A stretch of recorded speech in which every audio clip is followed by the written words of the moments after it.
cuantos meses cuando me tocó hablar de la reforma.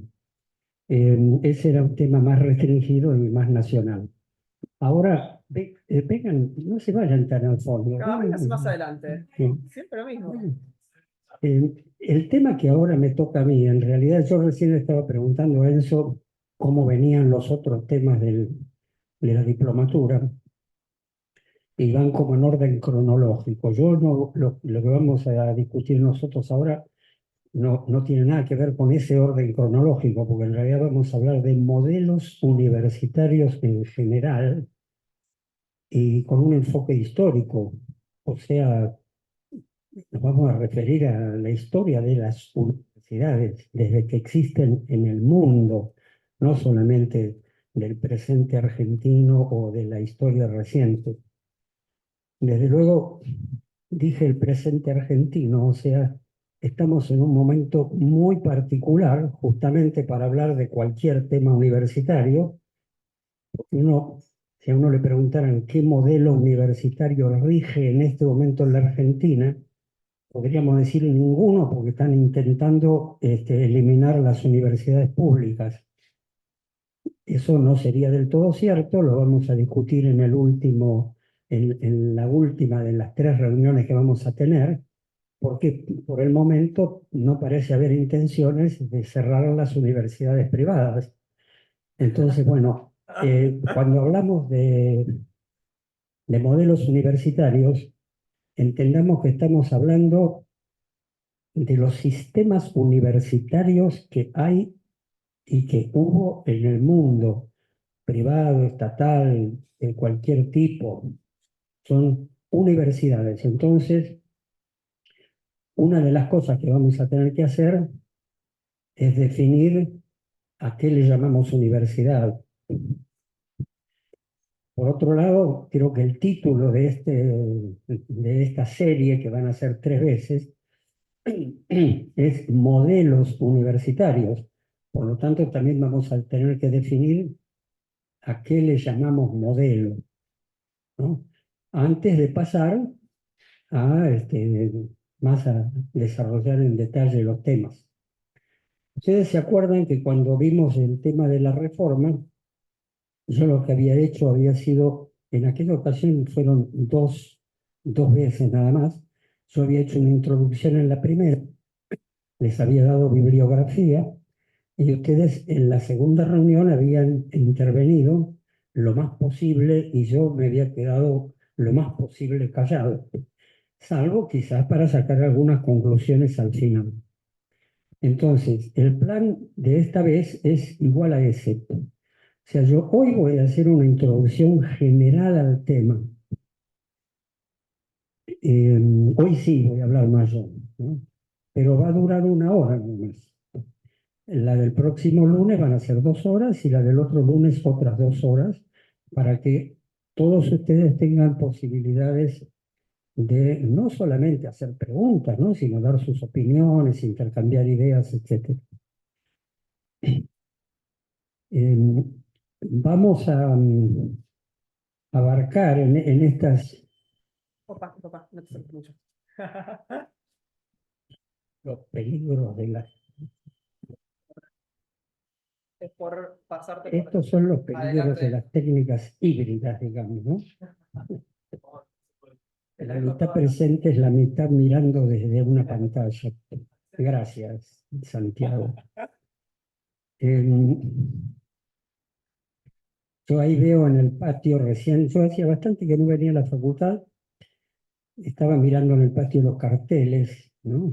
Hay algunos que hablan reclaman un modelo científico, de manera que el término modelo parece que no es del todo desconocido, por lo menos para mucha gente acá en la facultad, ¿no? No sé si yo viendo la lista que me pasaron de los miembros de la diplomatura, vi que había inclusive alguien que estaba cursando el CBC. ¿Es alguno de ustedes? Porque es un estudiante evidentemente muy joven que todavía no ha cursado ninguna materia. Bueno, ustedes sí, son graduados, algunos estudiantes de acá, otros graduados de otras facultades, creo, ¿no? Entonces, lo primero que yo haría es definir a qué le vamos a llamar modelo nosotros en estas reuniones, digamos. Puede ser que haya otras personas que tienen una definición distinta o que en otras aplicaciones modelo signifique otra cosa, porque en la Facultad de Ciencias Exactas, por ejemplo, todos ustedes saben que cuando uno estudia cualquiera de las materias de física o lo que fuera, siempre eh, generalmente las primeras conclusiones o leyes, digamos, se basan en lo que se llaman modelos, o sea, muchas veces son situaciones idealizadas que luego en la realidad son muchísimo más complicadas. En este caso, la definición que vamos a utilizar de modelo universitario es de por sí bastante complicada.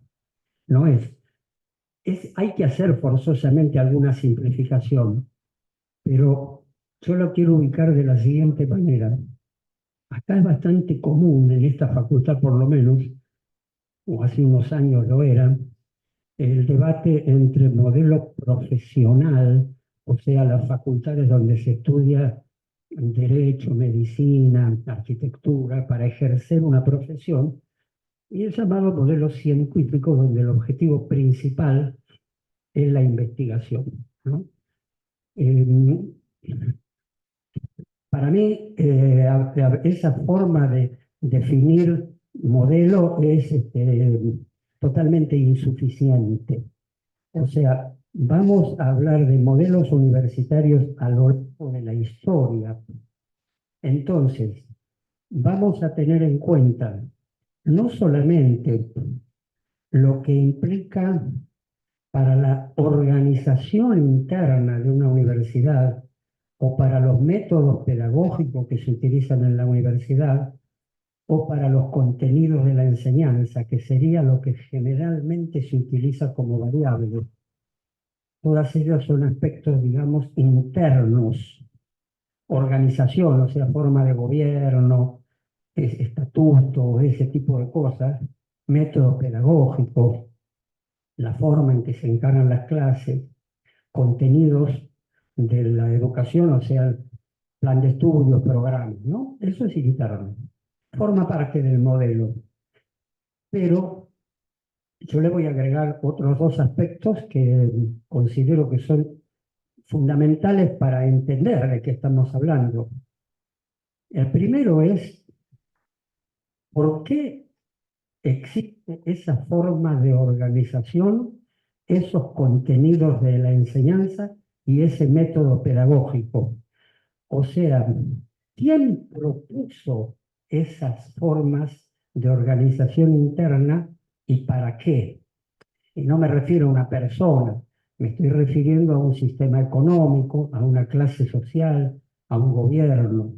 O sea, hay un impulso externo, digamos yo, a lo largo de la historia que origina, incluso originó la existencia de las primeras universidades. Y luego a lo largo de la historia, por cambios sociales o económicos, fue modificando esos modelos. Entonces, Alberto, entonces a la parte interna le agregamos las causas sociales o las intenciones políticas, económicas o sociales que generaron o generan esa forma de organizar la educación superior. Y un tercer aspecto que también le tenemos que agregar, que por supuesto los tres están interrelacionados, ¿no? El tercero es qué papel van a cumplir los egresados en la sociedad. O sea, ¿para qué se enseña eso y de esa manera? Se dan cuenta que hay tres pasos, o sea, quiénes y con qué intereses.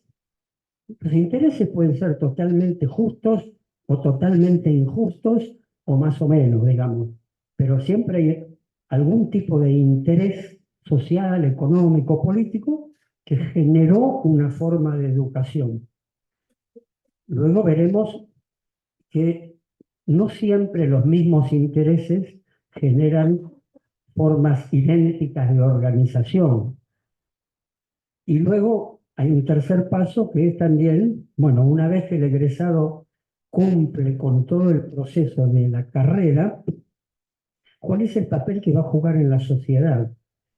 ¿Para qué fue formado de esa manera?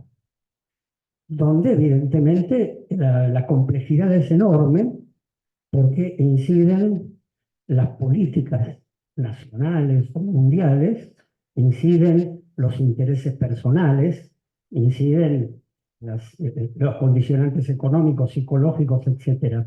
Pero vamos a ver durante estas 3 reuniones cómo es posible delimitar, al menos en forma aproximada, ¿no?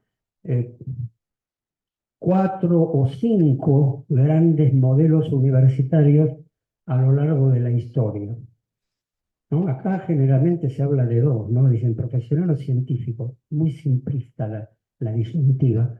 A lo largo de la historia, ahí sí vamos a aplicar una simplificación. No quiere decir que si avalamos de 5 modelos, cada universidad encaja 100% dentro de uno de esos 5. Se dan todas las combinaciones posibles. ¿Qué tipo de combinaciones? ¿Cuándo? ¿Y para qué sirven? ¿Y a qué se deben? Es lo que a mí me gustaría que intercambiemos en las 2 reuniones que faltan, una vez que ustedes escuchen toda la introducción que yo voy a hacer ahora y lean la bibliografía que les vamos a mandar mañana, porque yo no tuve tiempo en estos días de tenerla totalmente preparada, pero mañana va a estar y se la voy a pasar a Santiago o a Carlos o a Enzo, a uno de los 3, que lo va a poner a disposición de ustedes. De manera que para el lunes que viene es imprescindible, digamos, que lean esa bibliografía, pues yo no voy a repetir todo lo que les doy para leer, ¿no? Hoy voy a hacer una pequeña introducción en un ratito, nada más.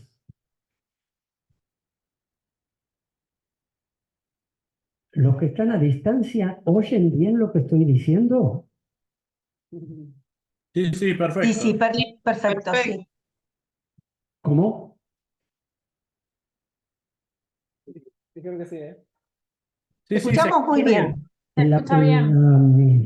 El lunes que viene y el otro, para el debate ese que quiero hacer, les comento especialmente a los que están conectados a distancia que para facilitar esa conversación que yo quiero que se dé, a mí me gustaría dividirla en 2 momentos, o sea, hacerla durante un rato con los que están conectados en forma virtual.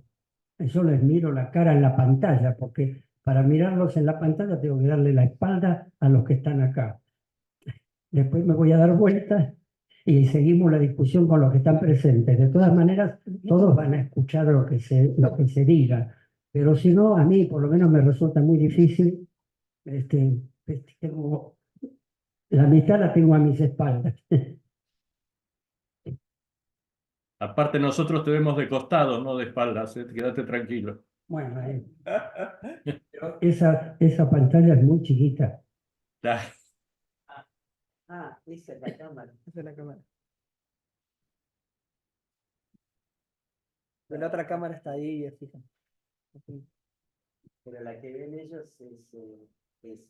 Bueno, yo ahora les voy a dar un panorama muy general y muy rápido en unos pocos minutos de los 800 años de historia de las universidades en el mundo.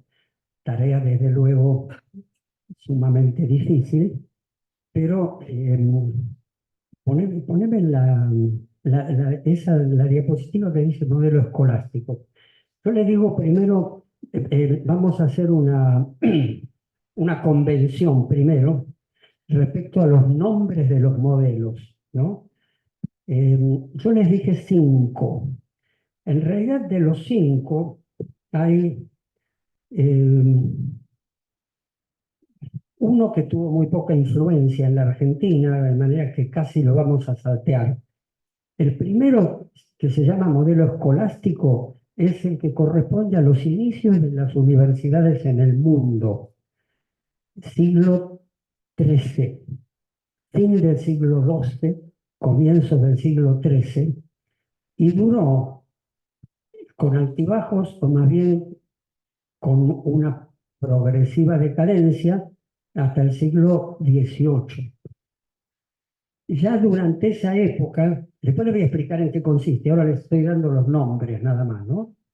Durante esa época hubo algunos matices dentro del modelo escolástico, que lo vamos a ver un poco mejor en la próxima, pero el principal matiz era la diferencia que había entre los países de Europa continental, especialmente Italia y Francia, que fueron los primeros, España, y Inglaterra. O sea, había un modelo inglés, digamos así, que es el modelo de los colleges, donde los estudiantes viven prácticamente en el lugar de estudio, como si fueran estudiantes pupilos, digamos, y el sistema fundamentalmente ha sido durante muchos años o siglos dirigido por un tutor, y donde les daban nada más que una formación muy general de tipo cultural, de tipo moral, para formar al gentleman, así muy de la aristocracia inglesa. Ese modelo es interesante de estudiar, pero como ha influido muy poco en la Argentina, yo me lo voy a saltear. Ya no vamos a hablar prácticamente nada del modelo inglés. En cambio, vamos a hablar sí del modelo escolástico, después del modelo profesional francés o napoleónico, del modelo científico prusiano o científico alemán o humboldtiano, digamos, que son los dos que suelen mencionarse más en este ambiente. Después vamos a hablar del modelo empresarial y finalmente del llamado modelo social. Ahora yo les voy a ir dando algunos elementos muy generales de esos 5 son, ¿no? Porque yo les menciono 6, vamos a dejar de lado el inglés y hoy les voy a hacer la introducción de lo que vamos a discutir en la próxima, que va del año 1200 al año 1800, 600 años. Y vamos a dejar para la otra semana los otros 2 siglos más recientes que nos afectan muchísimo más de cerca, ¿no? Lo que ocurrió en el siglo XIX, XX y principios del XXI. Entonces, el modelo escolástico, no pase todavía ninguna diapositiva. Vamos a discutir la semana que viene, y por eso yo se los voy a mandar como bibliografía, no solamente cómo era este modelo que fue el primero de las universidades de Bolonia, París, Salamanca, Montpellier, Oxford, ¿no? No solamente cómo eran, sino justamente por qué aparecieron esas universidades. Yo antes, ¿se acuerdan que les dije que no solamente vamos a describir cómo es el modelo, cómo funciona la universidad, sino por qué existe ese modelo y para qué se educa a quienes estudian en esas universidades? Entonces, el primer gran tema que yo quiero que ustedes piensen con la bibliografía que les voy a mandar y lo que estamos conversando ahora es ¿por qué nacieron las universidades entre los siglos XII y XIII? Un ensayo de una respuesta a ese tema nos va a permitir también ensayar respuestas a por qué luego fueron cambiando los modelos, ¿no? ¿Qué fenómeno social, político o económico puede ser tan fuerte como para cambiar la estructura de un sistema educativo de todo un país o a veces de todo el mundo, que es lo que ha ocurrido? en estos 8 siglos, ¿no? Entonces, esto, estamos hablando de fines de la Edad Media. O sea, la Edad Media tuvo lo que se llama la Alta Edad Media, que es la más antigua, la Baja Edad Media del año más o menos 1200 al 1500. En esa época regía principalmente la sociedad feudal, ¿no? O sea, señores feudales, caballeros que vivían en castillos, que tenían a su servicio campesinos que le cultivaban la tierra, que guerreaban entre ellos. Era una época, lamentablemente la historia de la humanidad es una historia de guerras permanentes, ahora lamentablemente también. En esa época era así, nada más que las guerras eran con espadas, lanzas y armas más elementales, pero estaban todo el tiempo guerreando para tratar de ganarle tierra al señor feudal vecino, el de allá o el otro lado. Y después venía otro más poderoso de allá y era así. Además de los señores feudales, ya en esa época había algunos reinos y un emperador en la zona norte de Europa, lo que se llamaba el Sacro Imperio Romano Germánico, y la autoridad máxima respetada en toda Europa era el Papa. La Iglesia Católica en ese momento era el máximo poder dominante. Entonces, para definirlo en forma muy breve, porque si no se nos va a ir todo el tiempo, hubo un proceso natural de la época de cambios económicos. Empezó a proliferar el comercio, los viajes, a desarrollarse, los pueblos se fueron convirtiendo en pequeñas ciudades, se llamaban los burgos. Entonces ya los señores feudales empezaron a tener algo así como una rivalidad global que se estaba formando en las ciudades, de artesanos, comerciantes, etc. Entonces, y eso también amenazaba la autoridad de la Iglesia Católica.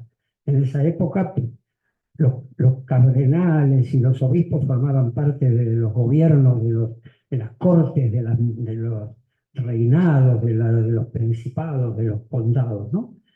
Entonces, bueno, ahí el papado resuelve que esas escuelas que se habían empezado a formar, desde la época medieval había escuelas con maestros y estudiantes, generalmente en los monasterios o en las catedrales, que eran pequeñas y estudiaban teología, filosofía. De pronto en esas escuelas les empieza a interesar estudiar algo más concreto para poder hacer mejor sus negocios o sus viajes, ¿no? Matemática, geometría, dibujo para los marinos o para la contabilidad de los comerciantes, normas del derecho, etc. Entonces el papado resuelve intervenir de tal manera que esas escuelas que empezaban a correr el riesgo de salir del control de la Iglesia quedan bajo la coordinación general del Papa, que pasa a ser quien le fija los estatutos y el que otorga los grados, o sea, los títulos, ¿no? Entonces, ahora sí, pásame Bueno, en esa época, fíjense, esta es una pintura de época que muestra más o menos fielmente cómo era una clase, ¿no? El profesor es el que está sentado acá arriba, en una especie de silla alta o sillón muy parecido a un púlpito, que era la cátedra. Y los alumnos están en unos bancos generalmente muy incómodos, y entonces en esa época todavía no existían libros, no existía la imprenta. Entonces el profesor dictaba los textos sagrados, la Biblia, Aristóteles, en medicina Galeno, Hipócrates, textos clásicos, y los estudiantes los copiaban y los aprendían de memoria. Entonces, componente fundamental del método escolástico es una relación de absoluta autoridad y de contenido dogmático de la enseñanza y memorístico. Fíjense que esto es esta forma tuvo su auge entre el fin del siglo XII y el siglo XV y duró después un poco más. Hoy todavía se utiliza el término cátedra y se habla de dictar clase. Son conceptos que vienen de la Edad Media. Ténganlo muy en cuenta después cuando saquemos conclusiones.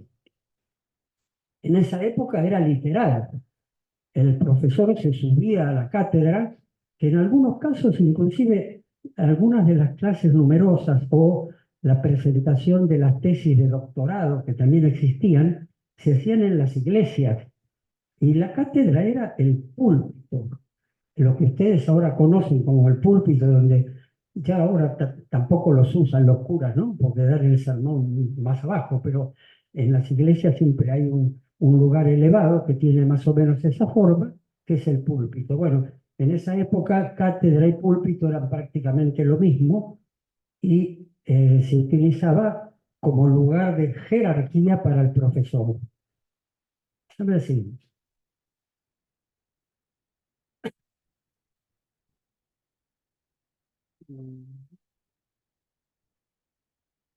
Ahí va. Bueno, esa es otra donde se ve en realidad lo mismo, pero eso se los quería hacer notar porque acá está el profesor y acá hay un ayudante. Ahí se agrandó la imagen, ¿puede ser? Bueno, acá está el profesor más arriba. ¿Por qué no Creo que la agrandaste está vos. ocupando la pantalla entera o la...? No. Ah. Bueno, acá está el profesor más arriba y ahí está una especie de ayudante y acá se ve claramente cómo los estudiantes están anotando lo que el profesor dicta y el ayudante ese ayuda, por si alguien no entendió bien, a que el copiado sea textual para ser aprendido de memoria. Sí.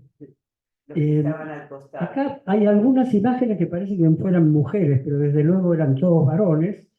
En su gran mayoría eran clérigos. Esta generalmente había facultad de teología, que era la de mayor nivel, una facultad llamada de artes, que era como la introductoria, como si fuera un secundario. Es muy interesante que las primeras universidades europeas aparecieron cuando no existían escuelas primarias ni escuelas secundarias, ¿no?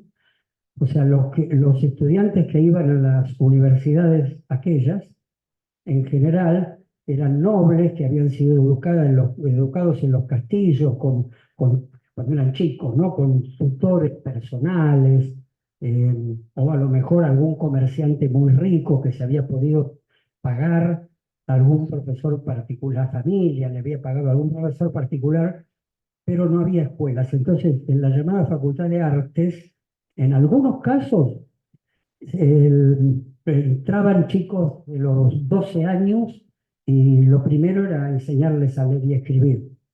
En la facultad llamada de Artes. Y después seguía toda una serie de materias que eran como introductorias para quienes quisieran seguir luego medicina, derecho o teología, que eran muchos menos, ¿no? La siguiente.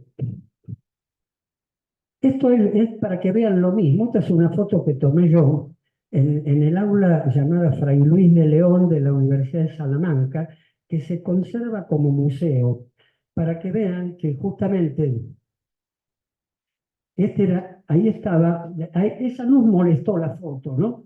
Pero ahí se ve que está, por la escalera se sube a la cátedra, y acá debajo hay otro asiento, que es, como les mostraba antes, el del ayudante, digamos, ¿no?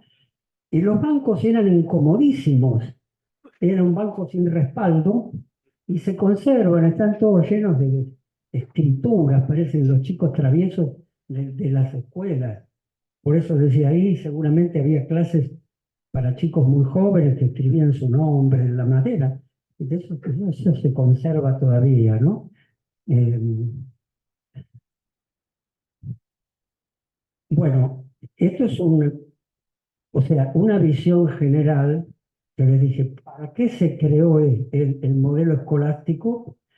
O sea, ¿quién creó el modelo escolástico? Fundamentalmente la Iglesia y también los reyes y los príncipes de mayor rango para tratar de conservar el orden en sus reinados y el dominio de los señores feudales y disminuir la influencia de este sector nuevo que empezaba a surgir muy rudimentariamente, ¿no? Que después sería la burguesía, pero burguesía viene de Burgos, que eran los que vivían en las ciudades, ¿no?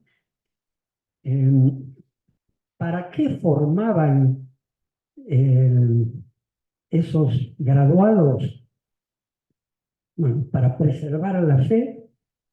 Muchos de ellos eran los que después supervisaban los juicios de la Inquisición, eran los que mandó España después junto con los conquistadores a América. O sea, la historia de las primeras universidades en América Latina es muy interesante porque sigue este modelo y justamente se crearon universidades en América Latina siguiendo este modelo al principio, porque para someter a los nativos a que trabajaran para la corona española, no bastaban con los sacerdotes que mandaban desde España. O sea, el territorio que conquistó España era enorme, porque al principio no solamente habían conquistado gran parte de América del Sur y toda América Central, sino toda la mitad oeste de América del Norte, también California, todo eso era colonia española.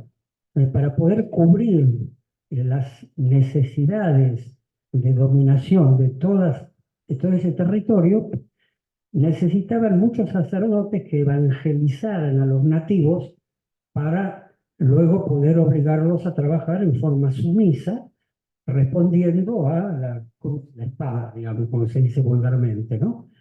Y bueno, pero esto empezó en Europa y ya en América Latina, desde el siglo XVI, se empezaron a crear universidades, o sea, muy prematuramente, ¿no?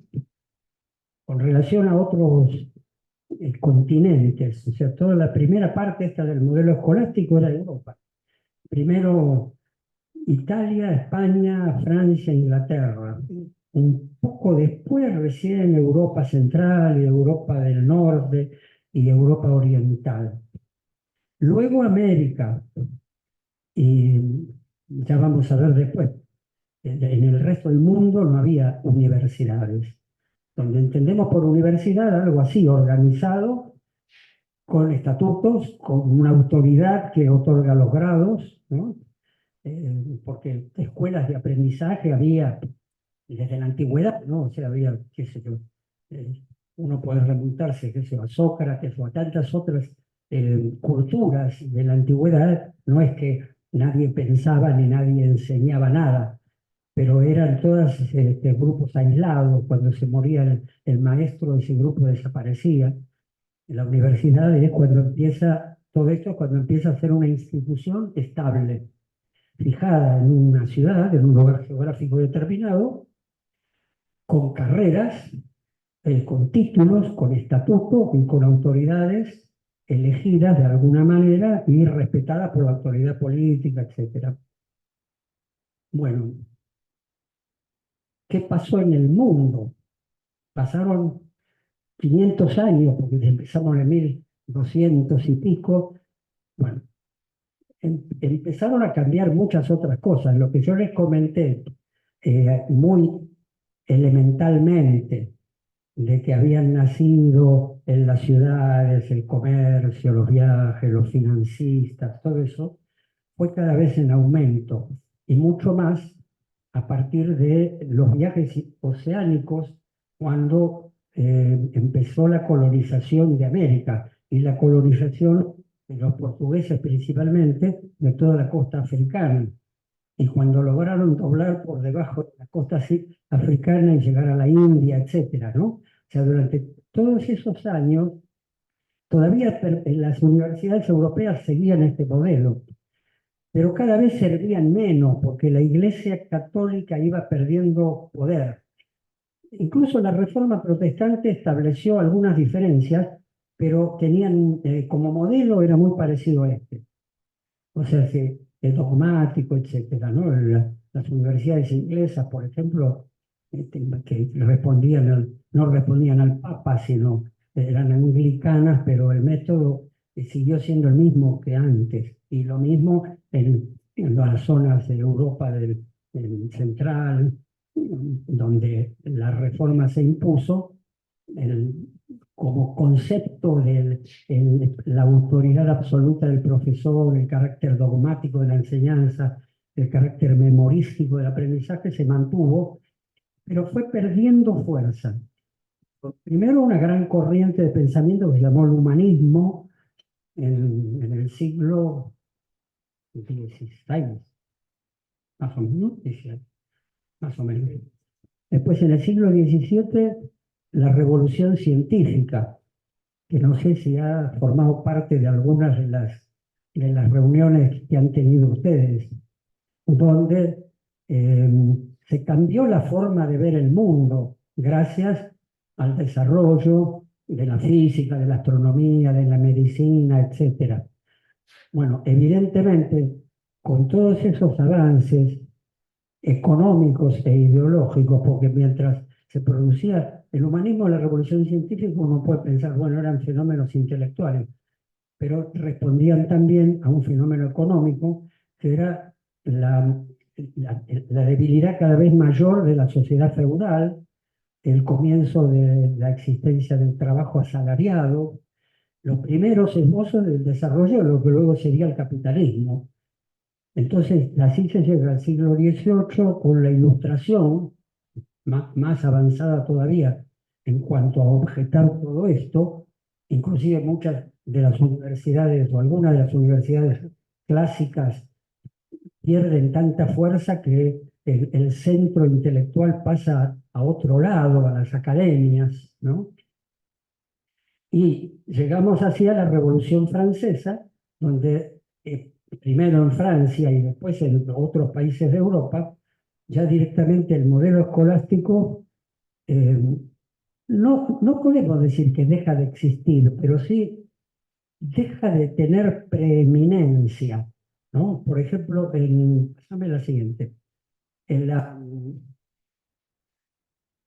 Luego de la Revolución Francesa, ustedes saben que la Revolución Francesa tuvo como, también para simplificar de una manera muy grande, digamos, tuvo por lo menos dos momentos, digamos, tuvo más, pero inicialmente fue una gran revolución que abarcó un amplio espectro social con una gran fuerza de lo que ahora llamaríamos las clases populares, pero que en realidad estaba respondiendo a la gran crisis del sistema feudal, de la nobleza, del clero y a la pujanza económica del capitalismo. Pero hubo un momento en la Revolución Francesa en que realmente, digamos, la insurrección popular parecía desbordar incluso a los sectores de la burguesía capitalista y fue frenada por Napoleón Bonaparte. O sea, Napoleón dio un golpe de Estado, empezó a negociar de nuevo, no solo con los sectores burgueses, sino incluso con sectores de la nobleza, hasta tal punto que después llegó a autocoronarse como emperador, ¿no? ¿Pero para qué? No para restaurar el viejo régimen de clero, nobleza, qué sé yo, sino para asegurar la estabilidad del capitalismo, ¿no? Entonces, como parte de esa política para asegurar la estabilidad del capitalismo, ya la revolución en sus primeros años había disuelto todas las universidades, las había cerrado. La Universidad de París, súper atrasada, escolástica, la cerraron. Pero ¿qué hizo Napoleón? Creó un nuevo modelo universitario Pasame el siguiente. Bueno, esto sería la toma de la Bastilla.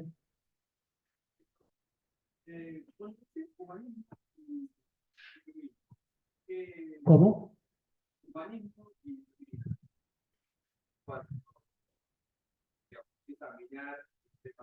Sí. No, bueno, eso lo podemos discutir en la próxima. El humanismo era una corriente, era como una parte de lo que se llamó también el Renacimiento, que se dio en arte. Por ejemplo, en esa época del siglo XVI apareció la filología. Entonces, ¿la filología qué era? Una forma incluso de estudiar los textos antiguos, pero no en forma literal. En el modelo escolástico de universidad, les hacían repetir a los estudiantes en forma textual y de memoria, por ejemplo, lo que decía la Biblia o lo que decía un texto de Aristóteles o un texto de esos que se consideraban verdades absolutas, sin tener en cuenta ni cuándo había sido escrito, ni por quién, ni para qué. O sea, cualquiera de ustedes, obviamente, se da cuenta que si uno encuentra un texto escrito por una determinada persona y que se refiere a un problema y lo compara con, incluso ahora, leyendo un diario o viendo una de las redes sociales, que eso, sobre el mismo problema hay varias personas que opinan y cada uno va a dar una opinión diferente. Entonces, si uno elige una y dice esta es la verdad absoluta, ¿por queso era lo que hacía la Iglesia. La filología lo que hizo fue rescatar algunos textos clásicos e interpretarlos en función de en qué contexto se habían escrito, quién lo había escrito y para qué. Y llegaron a descubrir incluso hasta algunos fraudes ideológicos de la propia Iglesia, de mentiras que se decían atribuyendo la existencia de documentos que en realidad habían sido escritos para otra cosa, etc. Eso hizo poner en duda muchos de los pensamientos que se tomaban hasta ese momento como dogmas. Eso fue, digo, para decirlo de forma muy simplificada. Después siguió la revolución científica, que ustedes supongo que conocen un poco mejor, que tiene que ver con cómo interpretar la naturaleza, cómo llegar a la conclusión de que la Tierra no es el centro del universo, que no es plana, o qué sé yo, que estudiar cómo circula la sangre en el organismo. Hay muchos aspectos de distintas disciplinas que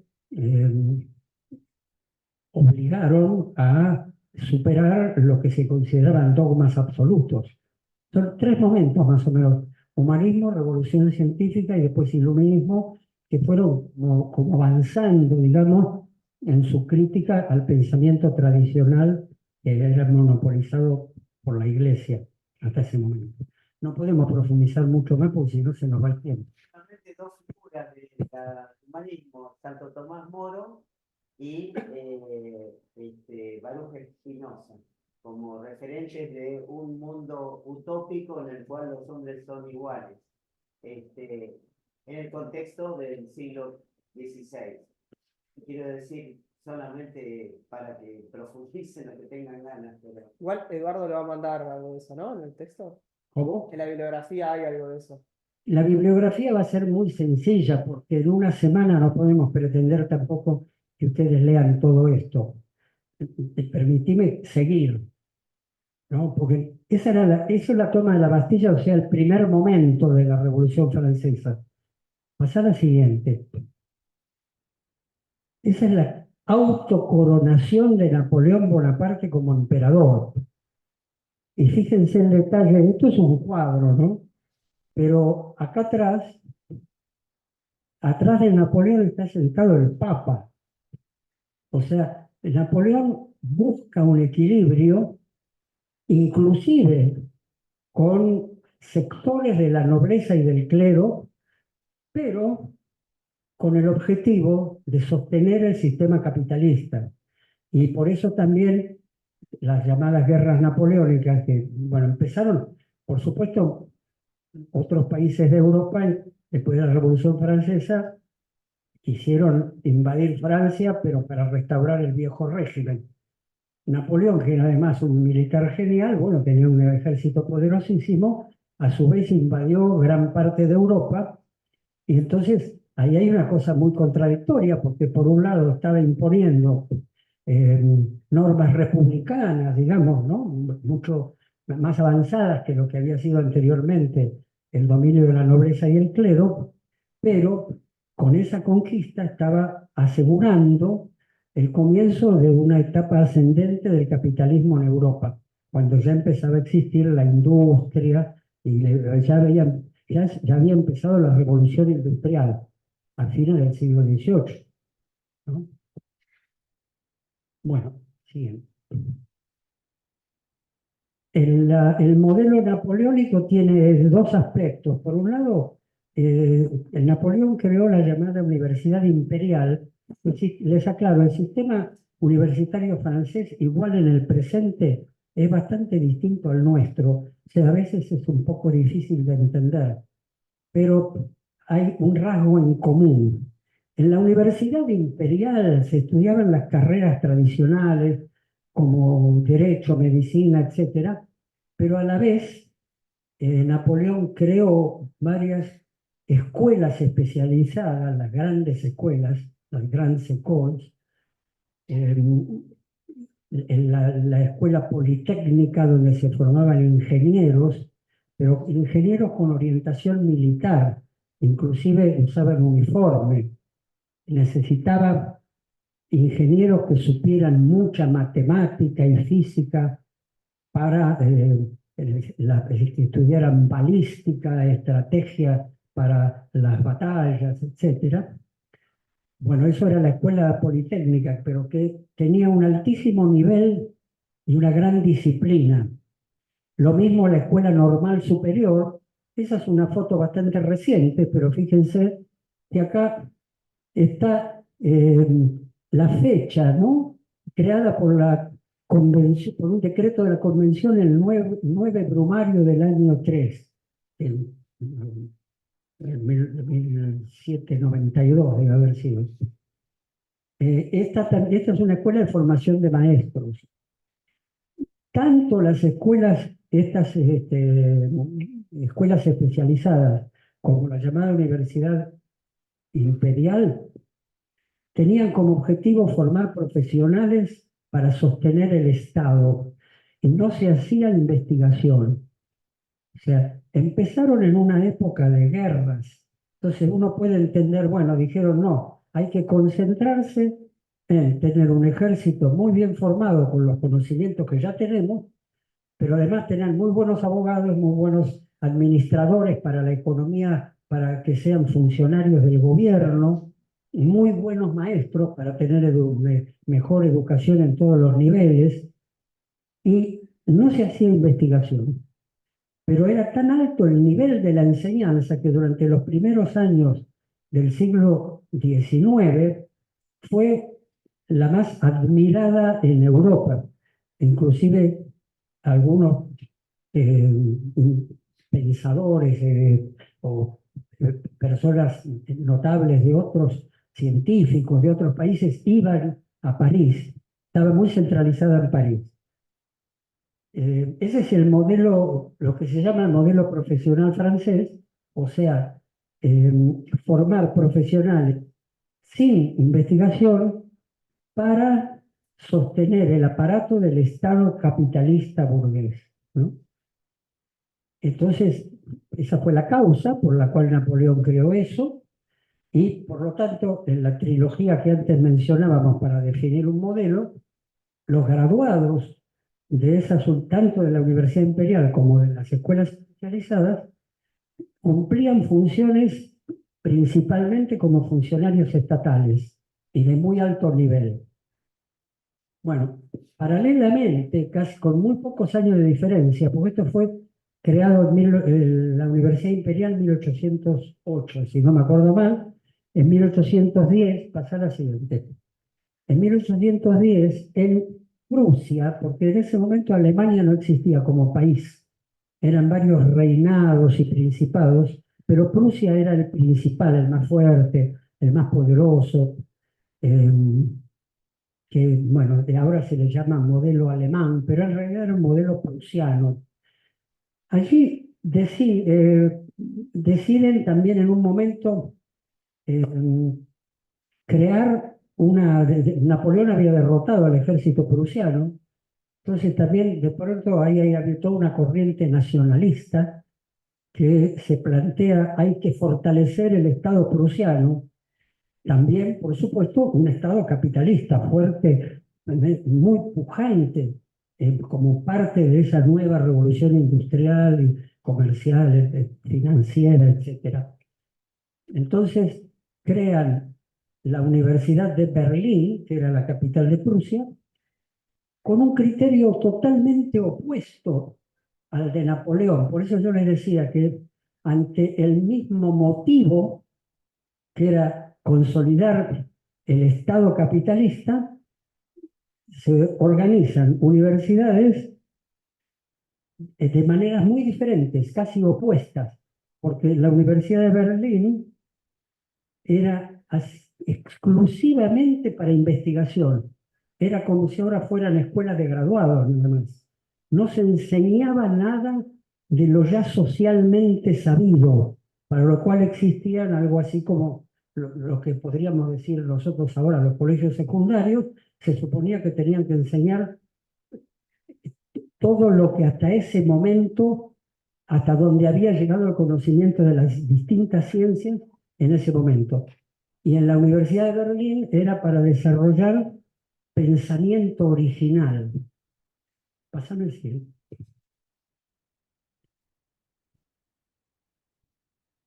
Parece como que no entra. No se ve ahí. Ah, ya la pasé, sí, hay un problema con la conexión. Ya va a aparecer. Ahí está. Bueno, estos tres señores, yo tampoco puedo entrar en detalle acá porque me están por echar porque sigue otro tema después. Estamos bien de tiempo. Bueno, estos tres señores, cada uno ¿No? con su función, fueron los responsables de la creación de la Universidad de Berlín. A ver si me acuerdo bien. Von Humboldt era el ministro de Educación de Prusia. Fichte era un filósofo. Schleiermacher era un teólogo y filólogo. Y Humboldt, que era ministro de Educación, era lingüista, creo. Bueno, o sea, ninguno de ellos tenía nada que ver con las ciencias naturales. La Universidad de Berlín, una universidad pura de investigación, como piden los carteles que hay ahí en el patio, no tenía ninguna carrera de ciencias naturales. Eran filósofos, lingüistas, filólogos, teólogos, al principio, ¿no? Digamos, los que la fundaron. Su objetivo era formar una élite pensante que sirviera para el sostenimiento del Estado prusiano y que generara una especie de ideología alemana, ¿no?, propia, para diferenciarse claramente de Francia y de las otras corrientes. Dentro del sistema capitalista también, o sea, por eso decían, el objetivo por el cual fue creado, en realidad fue el mismo, el caso del napoleónico, que el humboldtiano, nada más que eligieron formas diferentes. Así. No, esta es ilustrativa, nada más es un dibujo de cómo era el edificio de la Universidad de Berlín al principio. Y nosotros, en la bibliografía que yo les voy a mandar y para discutir en la próxima reunión, vamos a llegar hasta acá, a lo sumo un poquito más en el sentido de que al principio del siglo XIX, ese alto nivel que tuvieron las instituciones educativas francesas, la pusieron a la cabeza del conocimiento en Europa. pero unos años después empezó a decaer y fue eh, la universidad alemana la que tomó la delantera. Y hacia mediados y fines del siglo XIX se mezclaron, o sea, los franceses se dieron cuenta de que necesitaban hacer investigación para no quedar rezagados en materia científica y en ciencias naturales con respecto a Alemania, y los alemanes se dieron cuenta que también necesitaban formar profesionales como abogados, médicos, etcétera. Entonces aparecieron carreras profesionales en las universidades alemanas y laboratorios de investigación en las francesas. Hubo un proceso ahí bastante complejo, con altibajos y además plagado de revoluciones y luchas. En realidad nosotros vamos a llegar hasta pasado un poquito la mitad del siglo XIX, porque ahí hay otro elemento que es clave para lo que interesa que ustedes, a lo que me parece que ustedes tienen que conocer, que es el nacimiento del movimiento estudiantil. En cuanto a movimiento, estudiantes hubo desde el principio, ¿no? Desde el siglo XIII, inclusive protestas estudiantiles hubo muchas. Hay bibliografía donde dice que los estudiantes, incluso en la Edad Media, eran muy revoltosos y se peleaban y se batían a duelo con espada en las calles y hacían travesuras por las noches y qué sé yo, ¿no? O sea, siempre el sector juvenil, estudiantil, fue más dinámico que los profesores, pero a mediados del siglo XIX aparece un fenómeno nuevo, que es la organización de estudiantes que no solamente se organizan para intervenir en temas internos de las universidades, sino en temas de la sociedad en su conjunto. Ahí cuando se establece esa relación en el movimiento estudiantil entre lo que es la universidad y lo que es la política de su país, la situación social. Especialmente dos revoluciones que empezaron en Francia, pero que luego, especialmente la segunda, se difundió en casi toda Europa. Fue la primera en 1830, porque después de la Revolución Francesa hubo una restauración monárquica, una revolución que estableció la Segunda República, otra vez otra restauración monárquica, otra revolución democrática, sí. Ya en 1830 hubo mucha participación estudiantil y en 1848 mucho más, y en toda Europa, en algunos casos a la vanguardia de los sectores de estos revolucionarios, eh, incluso obreros, en 1848, que fue la época incluso en que Marx escribió el Manifiesto Comunista, estaba dirigida a los revolucionarios del 1848. Ese manifiesto no fue una teoría, sino era una respuesta a una situación que se estaba dando en ese momento y donde en general, en casi todos los países de Europa, se estaban movilizando obreros, sectores de clase media y muchos estudiantes.